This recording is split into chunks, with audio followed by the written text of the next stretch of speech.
Dès leur arrivée à Salé, au siège du BCIJ, journalistes et photographes ont tout d'abord découvert cet arsenal impressionnant, composé notamment de matériel de plongée, d'armes à feu en provenance du Sahel, d'armes blanches et d'autres équipements saisis par les forces de sécurité du Royaume lors de l'opération antiterroriste menée jeudi dernier.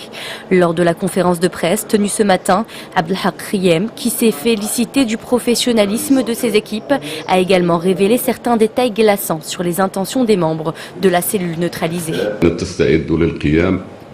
Ils se préparaient à commettre des attaques terroristes non seulement dans la ville de Casablanca mais aussi dans les sites sensibles en mer. Comme vous l'avez constaté, parmi le matériel saisi, il y a des équipements de plongée sous-marine, ce qui fait la particularité de leur mode opératoire. Le directeur du BCIJ a également livré plus de détails sur les individus appréhendés, maîtres nageurs, agents de sécurité ou encore chômeurs. Les 7 suspects, âgés entre 19 et 27 ans, justifient tous d'un niveau scolaire très modeste. Des hommes qui ne comptaient pas perpétrer d'attentats suicides, mais avaient préparé une base arrière pour s'y installer et proclamer une wilaya du Maroc islamique après avoir commis plusieurs attaques.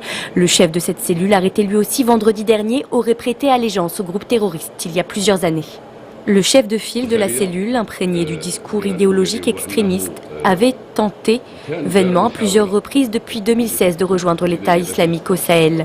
Cet individu était entré en contact via les réseaux sociaux avec les dirigeants de cette organisation terroriste qui l'ont incité à mener des opérations terroristes à l'intérieur de son pays. Ce dernier aurait reçu l'ordre de créer la psychose et transformer le royaume en bain de sang. Abdelhak Riem a enfin annoncé qu'un 8e suspect était activement recherché. Un émissaire syrien envoyé par le groupe terroriste est soupçonné d'avoir collaboré avec cette cellule qualifiée de hautement dangereuse, la 13e démantelée par les forces du BCIJ depuis le début de l'année.